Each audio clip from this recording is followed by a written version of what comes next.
క్రైస్తుల ప్రభువును రక్షకుడైన యేసుక్రీస్తు పరిశుద్ధ నామమునకు మహిమ కలుగునుగాక. అందరికీ దేవుని ప్రియులైన బిడ్డలకు అందరికీ కూడా వందనాలండి. దేవాది దేవుడు మనల్ని ప్రేమించి తన కృపతో మనల్ని అందరినీ ఆశీర్వదించి మనకు నూతన దినమునిచ్చినందుకు ఆయనకు వందనాలు. మరి ఆ సర్వోన్నతిని ఇస్తున్నటువంటి వాగ్దానంలో వాక్యం అందుకొని ఆయన చేత ఆశీర్వదించబడదాం.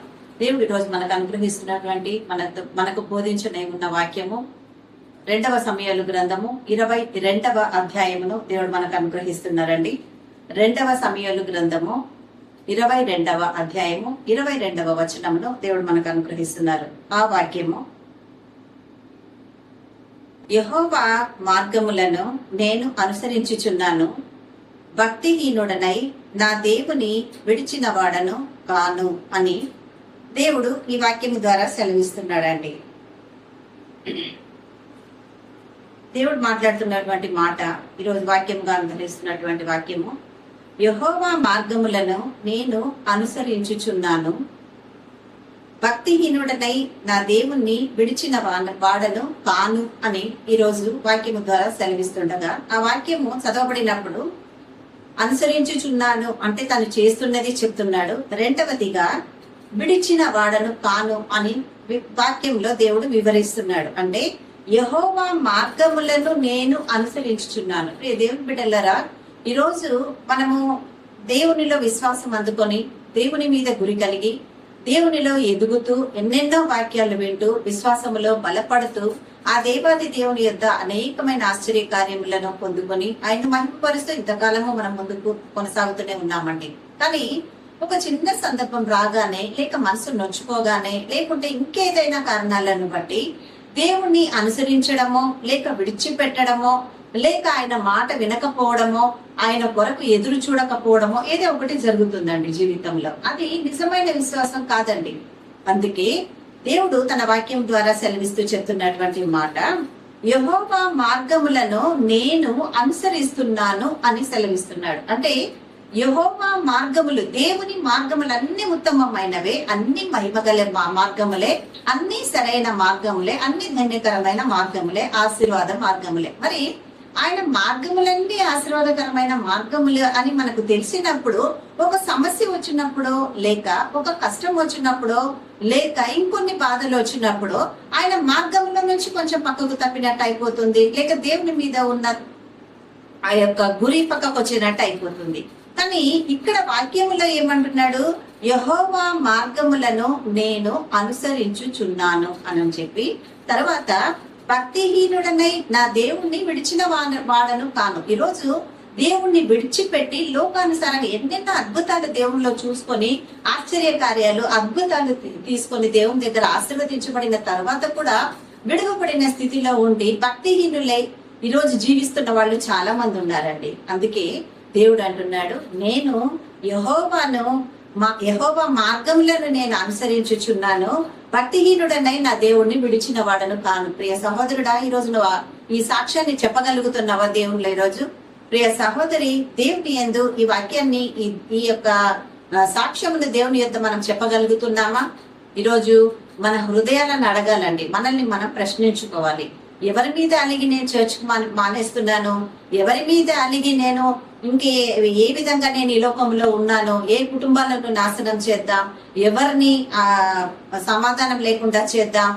ఎవరి మీద నిందలేద్దాం, అబాండాలేద్దామని నీ పాత రోత జీవితంలో నీ క్రియలనేది నీ పట్టుకొని నువ్వు జీవిస్తుంటే, నువ్వు దేవుణ్ణి నిజంగా అనుసరిస్తున్న వాడవా? దేవుని మార్గంలో జీవిస్తున్న వాడవా? లేక భక్తిహీనుడవై దేవుణ్ణి విడిచిపెట్టిన వాడవా? దేవుడు అదే ఈరోజు మాట్లాడుతున్నాడు. ఏం మాట్లాడుతున్నాడు? ఈరోజు దేవుణ్ణి విడిచిపెట్టి నేనేం చేస్తున్నా, ఏం చేస్తుంటే నాకేం ప్రతిఫలం రాబోతుంది అన్న ఆలోచన లేకుంటే ఎప్పటికీ నువ్వు పొందుకున్న దీవెన, రక్షణ శాశ్వతం కాకుండా పోగొట్టుకున్నట్టు అయిపోతుందండి. దేవుడి మార్గంలో నుంచి తగ్గిపోతే, అపవాది మార్గంలోనికి వెళ్ళిపోతే ఆ తర్వాత మనం ఎక్కడికి వెళ్ళిపోతున్నామో మనందరికీ తెలిసిన విషయమే. అందుకే దేవుడు ఈ రోజు మనతో మాట్లాడుతున్నాడు. ప్రియ సహోదరి, ఈ రోజు నీ ఆశీర్వాదం, నీ మార్గం ఏ వైపు నాకుంది? నువ్వు దేవుణ్ణి అనుసరించగలిగిన స్థితిలో ఉన్నావా? దేవుణ్ణి వెంబడించగలిగిన స్థితిలో ఉన్నావా? ఆయన మార్గమును ఎన్నుకొని కష్టమైన, సుఖమైన, బాధ అయినా, వేదనైనా సమస్తమును దేవునికి అప్పగించుకుని, దేవా పిలిచిన రోజు నుంచి ఈ రోజు దాకా నేను నీ కృపలోనే వర్ధిల్లుతూ నీ సహాయమే అందుకుంటూ నువ్వు ఇచ్చిన మార్గంలోనే నడుస్తూ అనేకులు ఎదుట నేను మహిమపరుస్తూ కొనసాగుతున్న సమయంలో మరి ఎందుకయ్యా ఇప్పుడు వచ్చిన ఈ సమస్యను బట్టి నేను తప్పిపోవడం, ఎందుకయ్యా మరి నేను నిలబడిపోవడం? ఇది నా విశ్వాసం కాదయ్యా. నన్ను అసలు దేవుని బిడ్డ అని కూడా అన్నారు ప్రభ. నాలో ఈ విశ్వాసం ఉంటే అని కృంగిపోతున్నావా? ఈ రోజు నువ్వు వెంబడిస్తున్న నీ దేవుడు నిన్నెప్పటికీ చెయ్యి విడువడమ్మా. నిన్ను పిలిచిన నీ దేవుడు నమ్మదగినవాడు. నీకు మార్గము చూపిస్తున్న ఆ పరలోక తండ్రి నిన్నెన్నటికి విడిచిపెట్టని వాడు. అందుకే ఈ రోజు నువ్వు కూడా దేవునిలో సెలవు ఇవ్వగలుగుతున్నావా? యెహోవా మార్గంలోను నేను అనుసరించుచున్నాను, భక్తిహీనుడనై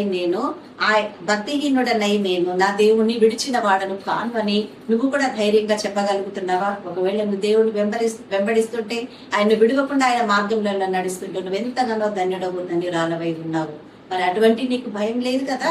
సో ఈ రోజు ఏ సమస్య అయినా ఉండవచ్చు, ఇంకే కష్టమైనా ఉండవచ్చు, లేక ఇంకే బాధ అయినా ఉండవచ్చు. ఆ శ్రమ నీతో శాశ్వతంగా ఉండేది కాదు, నీ కష్టం నీతో నడిచేది కాదు, నీ యొక్క బాధలు నిన్ను వెంబడించేవి కాదు. కానీ నువ్వు దేవుణ్ణి వెంబడిస్తే, దేవుడి మార్గంలో నిలబడితే ఆయన విడిచిపెట్టకుండా నిన్నెన్నటికీ తోవ తప్పకుండా నిన్ను చూసే దేవుడు నీకు తోడై ఉన్నాడు. ఇది కృప ఈ వాక్యం ద్వారా దేవుడు వాక్యం విన్నందరికీ అనుగ్రహించును గాక. ఆమేన్, ఆమేన్, ఆమేన్. కళ్ళు మూసుకున్నట్లయితే ప్రార్థన చేద్దాం. దేవానికి వందనాలు, స్తోత్రములు, స్తుతులు తండ్రి. పరిశుద్ధుడ, మహోన్నతుడ, మమ్మల్ని ఆదరించి చక్కటి వాక్యముతో మాతో మాట్లాడి బలపరిచిన దేవానికి స్తోత్రములు, వందనాలు చెల్లిస్తున్నాం. అవును ప్రభా, నేనైతే యెహోవా మార్గములను అనుసరించు వాడనై ఉన్నాను, భక్తిహీనుడనై నేను దేవుణ్ణి విడిచిపెట్టిన వాడను కాను అని వాక్యం ద్వారా ప్రభా ఈ రోజు మీరు మాతో మాట్లాడి బలపరిచినందుకు నీకు స్తోత్రం. ఎంతమంది బిడ్డలైతే నీ మార్గం నుంచి తప్పిపోకుండా నిన్నే వెంబడిస్తూ ప్రభా నిన్ను విడిచిపెట్టకుండా నిన్ను హత్తుకుని జీవిస్తున్నారు. ఆ బిడ్డలకందరికీ నీ కృప తోడుగా ఉంచి వారికి ఆశీర్వాదములను వారిని వెంబడించులాగా ఆశీర్వదించమని ప్రార్థిస్తున్నాను నా తండ్రి. నా దేవ, విన్న వాక్యాన్ని మనలో నీరు కట్టి ఫలింపచేయండి. వాక్యానుసారముగా జీవించే కృప కూడా మాకు దయచేయమని ప్రార్థిస్తున్నాను తండ్రి. నీకు స్తోత్రములు నాయన. ప్రపంచ దేశాల మీదికి నీ హస్తంలో నడిపించి శాంతి సమాధానముల చేత నింపమని ప్రార్థిస్తున్నాం. ప్రకృతి వైపరీత్యాల నుంచి కూడా ప్రభా నీ కృపాహస్తమును తోడుగా ఉంచి కాపాడమని వేడుకుంటున్నాము తండ్రి. యవన బిడ్డలను జ్ఞాపకం చేసుకునండి అయ్యా. లోకానుసారముగా జీవిస్తూ పాప మార్గముల అపవాది చేతులకు చిక్కకుండా తండ్రి అయ్యా నీ కృపా మార్గములో నీతి మార్గముల వాళ్ళు నడిచే భాగ్యం వారికి దయచేయండి యేసయ్యా. మీకే స్తోత్రములు, మీకే వందనాలు ప్రభా. ఏ బిడ్డలకైతే వివాహము కాలేదని ప్రభా అంగలార్చుచున్నారో వారికి వివాహ జీవితాలను దయచేయమని ప్రార్థిస్తున్నాము తండ్రి. అయ్యా నీకు వేలాది వందనాలు ఆయన. 10th ఎగ్జామ్స్ పాస్ అయ్యి, ఇంటర్మీడియట్ ఎగ్జామ్స్ పాస్ అయ్యి ప్రభా అయ్యా మరి ఎంసెట్లు ప్రభా తండ్రి, పాలిటెక్నిక్ ఎగ్జామ్స్ రాసిన బిడ్డలు కాలేజెస్ కు వెళ్ళబోతుండగా వారికి అందరికీ తండ్రి నీ సన్నిధి, నీ సహవాసము అయ్యా వారికి ఇచ్చి వారిని తోడుగా ఉండి నడిపించి చక్కటి భవిష్యత్తులోనికి నడిపించమని ప్రార్థిస్తున్నాం. నీ కృపల వర్ధిల్లే చేసి ఆశీర్వదించండి. ఈ రోజు ఎవరెవరైతే పుట్టిన రోజులు ప్రభా వివాహ దినోత్సవాలు జరుపుకుంటున్నారో వారికి అందరికీ నీ కృపాహస్తంలో తోడుగా ఉంచి నీ మార్గంలో జీవించడానికి సహాయం చేసి మీరు మాత్రమే మహిమ పొందమని సర్వోన్నత తండ్రివైన మీకే కృతజ్ఞత స్తోత్రములు, వందనాలు, కృతజ్ఞతలు సమర్పించుకుంటూ యేసుక్రీస్తు అతి శ్రేష్టమైన నామమున మా ఈ ప్రార్థనంతా కూడా మీ ఆశీర్వాదముగా అడిగి అందరము పొంది ఉన్నాము మా తండ్రి. ఆమేన్, ఆమేన్, ఆమేన్. హల్లెలూయా. అందరికి ప్రైజ్లాడండి. ఈ వాక్యం ద్వారా ఆదరించబడి ఉంటే దయచేసి వాక్యాన్ని అనేకులకు కూడా పంపించడానికి షేర్ చేయండి, లైక్ చేయండి, సబ్స్క్రైబ్ చేసుకురండి. అందరికి ప్రైజ్లాడండి.